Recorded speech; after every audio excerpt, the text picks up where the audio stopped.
오늘은 구독자님으로부터 받은 질문에 대해서 답변을 드리는 코너를 진행해 보겠습니다. 이 구독자님은 일본에서 대학을 졸업하고 한국으로 돌아가서 직장을 다니다가 일본 여성분과 결혼하셨고 최근에 직장을 그만두고 도쿄 근처로 이주해 오신 올해 37세가 되신 분이시라네요. 일본에서 새로운 생활을 시작하면서 여러가지 직업 중에서 택시 회사 취업도 생각하고 계시다는데 취업 비자나 일본어 능력과 면허는 택시 회사에 취업하는데 문제가 없으실 것 같군요. 보내주신 질문 내용이 첫째, 도쿄에서 택시 운전수라는 직업이 급여적인 면에서 추천할 만한 직업이라고 생각하시나요? 첫 질문에 답변 드리겠습니다. 이분이 도쿄에서 운전을 해보신 경험이 있는지 모르겠는데 영업 능력이라는 것이 웬만큼 도쿄 지리나 운전에 익숙해야만 능력이 발휘된다는 점을 전제로 하고요. 택시는 영업 능력만큼 벌 수 있다는 점에서 일본에서 지금까지 일한 경력이 없으셨던 이분이 지금 나이에 만약 일반 회사에 취직해서 받을 수 있는 고정급보다는 택시가 더 많이 벌 수 있다고 생각합니다. 다만 마음가짐이 중요합니다. 저도 처음에 힘들었던 것이 일본 사회도 택시 운전수에 대한 인식이나 평가가 제가 생각했던 것보다 많이 낮아서 놀랐더랬어요. 택시 영업이라는 것이 자존심 상하는 일도 많고 참아야 하는 것도 많고 또 어이없는 일도 많이 겪게 됩니다. 택시 영업의 어려운 점에 대해서는 제 다른 영상을 참고하시면 될 것 같고요.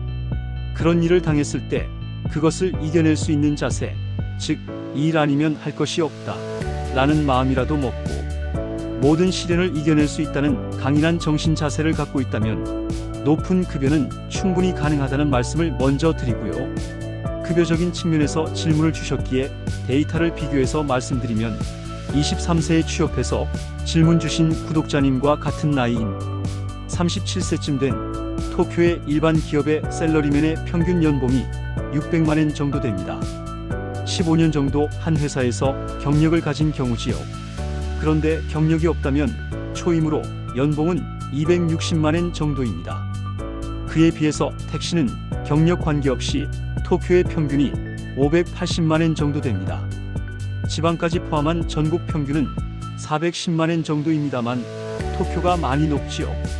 이와 같이 택시는 특수하게 열심히 일한 만큼 능력급으로 받기 때문에 당장에도 많이 받을 수 있는 메리트가 있습니다. 다만 택시 영업이라는 것이 열심히 한 만큼 수입이 오르는 것이 아니고 운도 따라줘야 하는 측면도 있어서 열심히 한다고 많이 벌리는 것도 아니다 보니 고정급을 받던 샐러리맨 출신은 매월 수입이 다르니까 불안해서 못하겠다고 그만두는 사람도 봤습니다. 능력급 영업직이었던 사람은 잘 아시겠지만 택시도 의무 근무일수와 영업한 날에 납입금 목표를 채우면 나오는 고정급이 있고 거기에 더 올린 매출에 대한 비율만큼 더해서 받으니까 매출을 올리면 올린 만큼 더 받게 됩니다. 또 회사에 따라서는 보너스 적립, 퇴직금 적립도 하고 잔업수당이 붙고 또 사회보장보험과 연금도 들고 하는 등 일반 회사와 다름없는 급여 시스템이 되어 있습니다. 그러므로 별다른 경력 없이도 쉽게 들어갈 수 있고 일한 만큼 많이 벌 수 있다는 점에서 급여적인 측면에서 추천합니다. 다음 질문이신데요. 두 번째, 현재 히노마루 측에서 면허가 발급되면 면접을 보자고 연락이 된 상태인데 리온코우츠 같은 큰 회사를 들어가는 것이 좋을지 좋은 택시 회사는 어떤 기준으로 고르면 되는지 알고 싶습니다. 저는 사실 역사는 오래되었지만 규모는 중간 정도 되는 회사 한 군데에서만 있다가 개인 택시가 되었기 때문에 여러 회사를 비교하기는 어렵습니다만 여러 회사를 경험한 주위 사람들로부터 들어왔던 얘기들을 종합해서 말씀드리겠습니다. 규모가 큰 회사와 작은 회사는 각각 장단점이 있습니다.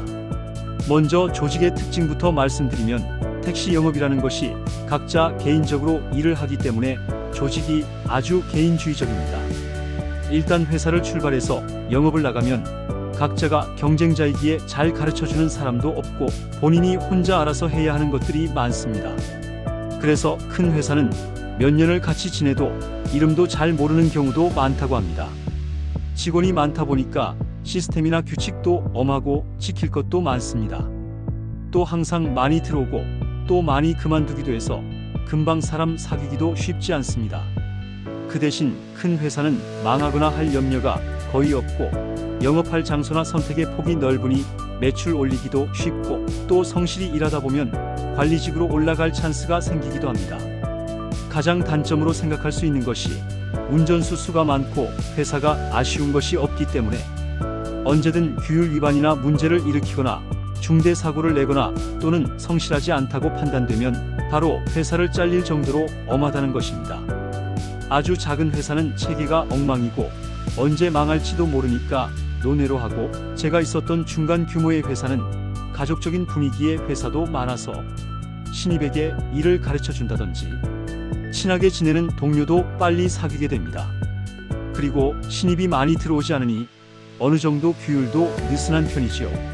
그리고 중간 정도의 회사들은 무선으로 연합을 해서 영업을 하기 때문에 영업 효율도 어느 정도 괜찮은 편입니다. 급여 면에서는 업계 전체가 대체로 비슷한 편입니다. 보너스나 퇴직 적립이 없는 대신 비율이 조금 높거나 하지만 결과를 놓고 보면 결국 받는 것은 비슷합니다.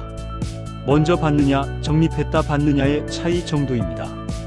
또 무사고 수당이나 잔업 수당 등 각종 수당으로 받는 것도 그런 것을 무시하고 심플하게 몇 %로 정해서 받는 등 여러 형태가 있지만, 제가 노동조합장을 하면서 여러 회사들의 급여 내역을 비교해 봤던 적이 있는데 결론은 업계 전체의 급여가 대기업이건 중소기업이건 간에 크게 차이나지 않고 최종적으로 받는 것은 비슷하다는 것이었습니다. 그러나 급여 내역을 계산하는 방식이 설명을 들어도 잘 이해가 안 되게 구성되어 있는 회사가 많기는 하지만 노동기준 감독관의 관리를 받고 있기 때문에 급여를 속이는 경우는 없다고 보셔도 됩니다. 다만 영업에 직접 관련되는 영업일 납입금은 얼마인지 비교하시는 것이 필요합니다. 기본급과 능력급 산정의 기준이 되기도 하기에 하루에 얼마 이상을 해야 하는지는 각 회사마다 다릅니다. 아시킬이라고 하는데 얼마 이상 입금을 못하면 그날의 근무 수당이 없어지거나 하기에 회사를 비교하는데 중요 포인트라고 생각됩니다. 도쿄의 택시 회사들에 대해 소개하는 영상은 지금 준비 중이며 상세한 것은 조만간 올리겠습니다. 간단히 소개한다면 도쿄의 택시 회사는 크게 니온코우츠, KM의 곡사이, 다이와, 테이도의 4개 회사 연합과 히노마루 그룹, 도쿄 무센 그룹, 도쿄 택시 그룹, 토토 그룹, 그리고 몇 개의 작은 그룹과 단독 회사들로 구성되어 있습니다. 구성 내용이 상당히 복잡하니까 자세한 것은 다른 콘텐츠에서 상세히 다루기로 하고, 도쿄에서는 니온코우츠가 고앱 운영회사로 가맹 계열사를 늘려서 산하에 가장 많이 거느리고 있어 규모가 제일 크고, 그 다음이 도쿄 무센 그룹이 중간 정도의 회사들을 무선으로 연합해서 조합으로 운영하면서도 규모가 크다 보니까 고앱과도 제휴해서 연결되어 있습니다. 그리고 구독자님이 지금 연락을 취하고 계시다는 히노마루는 단독 기업이면서 계열사를 몇 개 거느리고 우버 앱을 도입하고 있지요. 결론을 말하자면 대기업을 간다면 니온코우츠 그룹, 중소기업을 간다면 히노마루나 도쿄무센 그룹의 회사에 가는 것이 좋다고 생각됩니다. 매출 위주로 일하고 싶다면 니온코우츠의 본사를 추천합니다만 각오는 단단히 하셔야 합니다. 사시는 곳과 출퇴근 거리도 중요하니 잘 고려하시기 바랍니다. 다음 질문으로 넘어가겠습니다. 셋째, 택시로 수익을 창출하는데 추천하시는 자기 개발이나 영업 방식, 예를 들어 관광 가이드 택시 같은 것이 있다면 조언을 부탁드립니다. 우선 관광 가이드 택시의 자격증을 저도 갖고 있는데 따기는 힘들었는데 사실 수요가 많지 않습니다. 그리고 가격도 조금 싼 편이고 장거리도 많이 없고 해서 요즘은 안 받고 있습니다. 이 자격은 좀 먼 미래의 과제로 남겨두시기를 바라고요. 어떤 회사에 들어갈지 모르겠으나 각 그룹마다 승급 레벨이 있습니다. 우선 잘 적응하셔서 그 회사 내 승급에서 위로 올라가시면 영업에 조금 도움이 됩니다. 요즘은 앱에서 거의 다 하니까 크게 도움은 안 되겠지만 제 때에는 위로 올라갈수록 중요한 승객이 배차가 된다던가 장거리가 배차가 되기도 했습니다. 그리고 택시센터에서 실시하는 영어 연수와 영어 검정 자격이 있는데 이것도 나중에 생각해 보시기 바랍니다. 영어 연수나 ECD 자격은 하네다 공항뿐 아니라 도쿄역 승차장도 진입 우선권이 있습니다. 이런 것들은 나중에 차차 뭐가 자신에게 필요할지 알게 되면 준비하시면 됩니다. 그 다음에 생각할 수 있는 자격은 운행관리자 자격인데, 이것도 경력이 쌓이고 나면 생각해 보시면 되는데, 이 자격은 운전과는 관계없고 택시 회사의 관리자가 되기 위해서 필요한 자격입니다. 사무직 관리자를 생각한다면 따두면 좋은 국가 자격입니다. 결론은 입사하고 3년 정도까지는 사실 영업에 필요한 자격은 없다입니다. 그 다음에 생각하시면 되겠습니다. 다음 질문은 넷째, 장래에는 개인 택시를 목표로 하고 싶은데 그러기 위해서 필요한 마음가짐을 알려주십시오. 처음 질문에 답해드린 절대 포기하지 않겠다는 마음가짐이 되셨다면 10년의 택시 경력과 마지막 3년의 무사고 무위반이 되면 개인 택시가 될 수 있는 자격이 생깁니다. 그리고 비용은 200만 원의 사업자금 잔고 증명이 필요하지요. 자세한 내용은 제 영상 중 개인 택시가 되는 법을 봐주시기 바랍니다. 그런데 택시 회사에 들어가서 개인 택시까지 되는 사람의 비율이 10%가 안 됩니다. 왜 그러냐 하면 우선 쉽게 생각하고 시작했던 사람들 중에 중도 포기자가 많아서 이직률이 높습니다. 강인한 마음을 먹지 않으면 10년을 견디기가 쉽지 않습니다. 그 다음으로 마지막 3년의 무위반이 쉽지 않습니다. 열심히 일하는 사람일수록 위반은 필수로 따라다닙니다.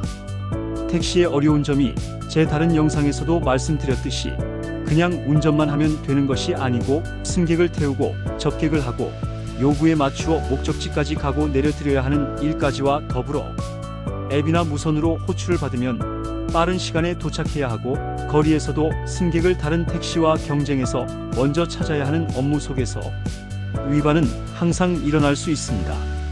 모든 법규를 잘 지킨다고 해도 하루 20시간 운행하는 동안 실수가 있을 수 있고 아무리 조심해도 운이 나쁘면 경찰에 걸리게 되는 겁니다. 아시겠지만 일본의 교통위반은 아주 엄해서 벌점 6점, 즉 신호위반이나 일시정지 위반으로도 벌점 2점으로 3번이면 면허 정지이며 교육받고 나서 면허 살리고 나서는 다음 1년 안에 또 위반하면 4점으로 면허 정지되고 또 교육받고 면허 살려놓으면 이제는 다음 1년 안에 또 위반하면 2점만으로 면허 정지되니까 그러다 보면 겁이 나서 열심히 일을 할 수가 없게 됩니다. 일도 열심히 하면서 교통법규도 철저히 지킨다는 자세가 필요합니다. 또한 인사사고도 벌점이 부과되니 급브레이크 등으로 발생하는 차내 인사사고를 포함해서 절대로 인사사고는 일으키지 않는다는 자세가 필요합니다. 그러므로 개인 택시가 되겠다면 제가 말씀드릴 수 있는 요령은 처음 시작해서 2, 3년은 일 배운다는 자세로 몸살이지 말고 부지런히 도쿄 전 지역을 돌아다니면서 지리도 익히고 영업 방법과 장소도 익히면서 열심히 하고 이때는 안 하면 좋지만 약간의 위반을 하더라도 경험이라고 생각하면서 이 기간 중에 어느 정도 자기 일에 대한 루틴을 만들고 나서 그 다음 4, 5년간은 요령껏 매출을 올리면서 절대 위반을 안 하는 일을 하다가 마지막 3년은 매출을 올리는 것은 접고 오로지 개인 택시가 되겠다는 일념으로 몸살이면서 영업을 하고 지내면 개인 택시가 될 수 있습니다. 다시 말하지만 매출을 끝까지 쫓으면 천운이 없는 한 절대 일본에서 개인 택시가 될 수 없습니다. 택시 회사에는 연 1,500만엔 매출의 실수령액 800 정도 되는 사람이 약 10% 정도 있는데 이 사람들은 개인 택시가 되는 것을 포기한 사람들입니다. 왜냐하면 그 매출을 올리려면 위반과 사고는 필수라고 보시면 됩니다. 그러므로 그런 사람들은 목표가 다릅니다. 여러 가지로 자기가 다 처리를 해야 하는 개인 택시가 되는 것보다 편안하게 회사차로 사고도 내고 위반도 하면서 75세 정년까지 할 수 있으면 다행이고 그 회사에서 잘리면 또 다른 회사 가서 일하면 된다는 생각으로 일합니다. 개인 택시 응시 가능 나이가 65세까지이고 정년이 75세입니다. 질문 주신 구독자님은 아직 젊으니까 시간적으로는 여유가 있습니다만 빨리 독립을 하고 싶다면 앞에서 말씀드린 대로 마지막 3년은 매출 올릴 생각은 접고 지낼 수 있을 만큼 여유를 가질 수 있다면 개인 택시가 되실 수 있습니다. 개인 택시의 장점은 노력하기에 따라 회사 택시 때보다 조금 더 벌 수도 있고 자유롭다는 점입니다. 그 대신 회사가 알아서 해주던 것을 자기가 다 해야 하는 번거로움도 있습니다. 회사 택시는 그 반대로 회사가 유류비, 차량 검사부터 회계, 세금 관계까지 전부 알아서 해줍니다. 그 대신 근무 스케줄이나 회사의 여러 가지 통제를 받고 또 대신 해주는 만큼 회사가 더 가져가는 거고요. 그러니까 목표를 정했다면 7년간은 열심히 하고 나서 면허가 깨끗하게 살아있다면 도전해 보시기 바랍니다. 다음 마지막 질문입니다. 다섯째, 죄송스러운 질문이지만 택시 운전수를 선택하신 것에 대해서 후회는 안 하시는지요? 또 좋은 점이나 매력도 들어보고 싶습니다. 답변 드리죠. 제가 택시를 시작한 것이 2008년으로 그때가 미국의 리먼 브로더스 파산으로 세계 금융 위기가 닥쳤던 시기로 일본이 엄청난 경기 침체로 각 기업들이 조기 퇴직을 받고 많은 기업들이 도산하던 즈음으로 극단적으로 말하자면 어디 다시 취업하기 힘든 나이와 경제 위기 상황에서 대안이 없었기에 반대로 택시를 견디어낼 수 있었다고 생각합니다. 처음엔 그때까지의 커리어와는 전혀 다른 생소한 업종에서 육체 노동이라 힘들었고 사회인식도 안 좋아서 마음고생도 많이 했지만 그리고 또 3년 뒤 동일본 대지진으로 어쩔 수 없었기에 또 버텨낸 것 같습니다만 지금 생각해보면 그 덕에 개인 택시가 되어 자유롭게 일하고 75세까지는 안정된 경제활동을 할 수 있으니 결과로 보면 다른 업종보다 오래 일할 수 있어 노후 대책으로도 안심이 된다고 생각됩니다. 아마도 다른 기회나 대안이 있었다면 못 견디고 떠났을지도 모릅니다. 택시 적성이라는 것이 고독을 즐기고 운전을 좋아하며 약간은 운에 걸어보는 것도 좋아하고 또 사람들과 대화하는 접객 서비스가 능한 서글서글한 사람에게는 잘 맞는 직업이라고 생각합니다. 저는 다른 것은 다 적성에 맞는데 낯을 가리는 성격이라 접객이 서툰 것이 제일 힘들었습니다. 택시를 하면서 좋은 점은 일단 차를 가지고 회사를 나서면 자유라는 점입니다. 모든 책임도 따르지만 관리를 받지 않고 그날의 운행은 자기 의지로 지낼 수 있는 자유가 좋았습니다. 택시라는 것이 결국 회사 차 빌려서 자기 영업하고 회사랑 비율로 나눠 갖는 것이라 생각하면 됩니다. 그리고 개인 택시가 되면 더 자유로운 개인 사업자로서 일하고 싶으면 일하고 쉬고 싶으면 쉴 수 있는 자유까지 생기죠. 그러다가 돈이 더 필요하면 좀 더 열심히 하면 또 그만큼 더 벌 수도 있습니다. 또 택시를 하면서 느낀 매력이라면 열심히 한 만큼 결과가 좋을 수도 있고 거기에 운이 따르면 더한 성취감도 맛볼 수도 있고 저는 아니지만 가끔은 다양한 승객들과 여러 가지 이야기를 나눌 수 있어 좋다고도 하고 고맙다고 말해주는 사람도 가끔 있어 보람도 있습니다. 그래서 후회는 안 합니다. 처음부터 크게 돈 벌 욕심 없이 매출에 크게 신경 안 쓰고 일용할 만큼만 번다고 생각하고 무리 안 했고 지금 와서 돌아보면 모아둔 재산은 없지만 이 나이에 빚 안 지고 회사 택시를 대충 일해도 생활이 될 만큼 벌 수 있었고 개인 택시가 되고서도 필요한 만큼 벌면서 쉬고 싶을 때 쉬면서 사니까 노년을 여유롭게 시간 활용하면서 살 수 있어 좋은 선택이었다고 생각합니다. 구독자님이 주신 질문에 대해서는 이상으로 전부 답변을 드린 것 같고요. 마지막으로 택시 일하면 꼭 주의해야 할 점 하나 더 알려드리면서 마치려고 합니다. 택시 일이 건강을 많이 해칩니다. 운동도 안 하고 항상 앉아서 일하고 급하게 간단한 식사로 해결하고 운전에 신경도 많이 쓰고 철야로 일 끝내고 집에 오면 피곤해서 거의 안 움직이고 잠만 자게 되고 그렇게 10년을 건강 관리 안 하고 지내게 되면 고혈압과 당뇨병 등 각종 성인병에도 걸리고 직업병인 허리 디스크도 오고 다리 근육도 약해지고 체력도 약해집니다. 그러니까 건강 관리와 음식 관리도 잘 해야 합니다. 쉬는 날에는 산책도 하고 운동도 하고 음식도 잘 챙겨서 먹고 하면서 관리를 잘해야 되고 그래야 일할 힘도 생겨서 열심히 하게 됩니다. 꼭 명심하세요. 이상으로 이번 구독자님의 질문에 대한 답변을 마치겠습니다. 다른 분도 어떤 질문도 좋으니 댓글로도 물어보시면 답변을 드리겠습니다. 그리고 제 메일 주소를 공개해 놓을 테니까 개인적인 질문을 그쪽으로 주셔도 좋습니다. 끝까지 시청해 주셔서 감사합니다.